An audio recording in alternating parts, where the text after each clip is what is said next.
வணக்கம் அன்பர்களே, இது தகவல் சாளரம். நான் உங்கள் பிச்சை முத்து. தகவல் சாளரம் வழங்கும் போர்களின் பிடியில் பூமியின் மடி. இந்தியா சீனா இடையிலான வலிமிகுந்த போரின் வரலாற்றை கூறும் தொடர் இதோ வருகிறது. இன்றைய காணொளி. புத்தன் வந்த திசையிலே புனித காந்தி மண்ணிலே இமயத்தின் நிழலில் இந்தியா சீனா மோதல். இமயம் உலகின் உச்சி, அமைதியின் சின்னம். ஆனால் ஒரு காலத்தில் அதே இமயம் மனித இரத்தத்தால் நனைந்தது. இந்த கதை ஒரு நாளில் தொடங்கியது அல்ல, ஒரு துப்பாக்கி சத்தத்தில் வெடித்ததும் அல்ல. இது ஒரு நட்பில் தொடங்கி நம்பிக்கையில் வளர்ந்து மௌனத்தில் உடைந்த ஒரு மோதலின் கதை. 1950ஆம் ஆண்டுகளில் ஒரு பக்கம் புதிதாக பிறந்த இந்தியா, மற்றொரு பக்கம் புரட்சியின் தீயில் மறுபிறப்பு கண்ட சீனா. ஆசியா ஒரு புதிய விடியலை எதிர்நோக்கிய காலம். அந்த காலத்தில் இந்தியா சொன்னது போர் வேண்டாம், ஒற்றுமை வேண்டும்.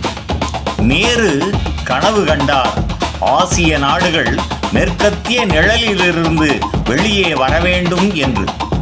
அந்த கனவின் முழக்கம் ஹிந்தி சீனி பாய் பாய். கைகள் குலுக்கிக் கொண்டன, புன்னகைகள் பரிமாறப்பட்டன. உலகம் பார்த்தது ஒரு புதிய நட்பினை. ஆனால் இமயத்தின் மலைகள் அனைத்தையும் பார்த்து கொண்டே இருந்தன, அமைதியாக, மௌனமாக. எல்லைகள் வரைபடங்களில் இருந்தன, ஆனால் மண்ணில் இல்லை. அக்சை சென் வடகிழக்கு எல்லை முகமை மெக்மகன் கோடு, பென்சிலால் வரையப்பட்ட ஒரு கோடு, பின்னாளில் இரத்தத்தால் எழுதப்பட்டது. திபெத் ஒரு மலை நாடு, ஒரு ஆன்மீக உலகம்.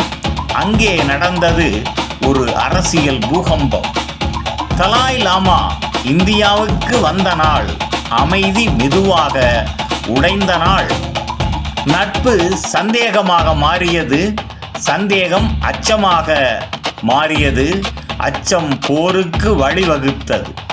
1962ஆம் ஆண்டு இந்திய வீரர்கள் இமயத்தின் உச்சியில் நின்றார்கள். அவர்களிடம் போதிய ஆயுதம் இல்லை, போதிய இராணுவ உடைகள் இல்லை, போதிய தகவல் இல்லை. ஆனால் ஒரு விஷயம் இருந்தது, அதுதான் தேசப்பற்றின் உச்சம். பனி, பசி, துப்பாக்கி மூன்றுக்கும் நடுவில் நின்ற இந்திய வீரர்கள்.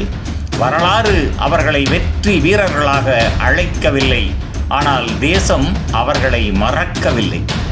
இந்த போர் ஒரு மாதம் மட்டுமே, ஆனால் அதன் நிழல் 60 ஆண்டுகள் கடந்தும் தொடர்கின்றது. எல்லைகளில், உறவுகளில், அரசியல். இந்த தொடர் ஒரு போரை மட்டும் சொல்லப் போவது இல்லை. இது தவறான கணக்குகளை, மறைக்கப்பட்ட உண்மைகளை, பேசப்படாத தியாகங்களை, இன்னும் தீராத கேள்விகளை உங்கள் முன் விரித்து வைக்கப் போகின்றது. இந்தியா சீனா மோதல் எப்படி தொடங்கியது? யார் தவறு செய்தனர்? போரில் யார் தோற்றார்? வரலாற்றில் நாம் என்ன கற்றுக்கொண்டோம்? இந்த தொடர் இமயத்தின் நிழலில் மறைந்திருந்த ஒரு உண்மையை ஒவ்வொரு காணொளியிலும் உங்கள் கண் முன்னால் திறக்கப் போகின்றது.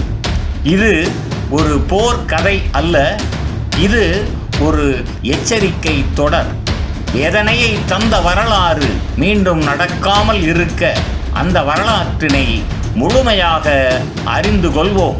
நன்று நண்பர்களே, இந்த தொடரின் பிறிதொரு காணொளியில் மீண்டும் சந்திப்போம். நன்றி, வணக்கம். புதியதோர் உலகம் செய்வோம், கெட்ட போரிடும் உலகத்தை வேரோடு காய்ப்போம். புதியதோர் உலகம் செய்வோம்.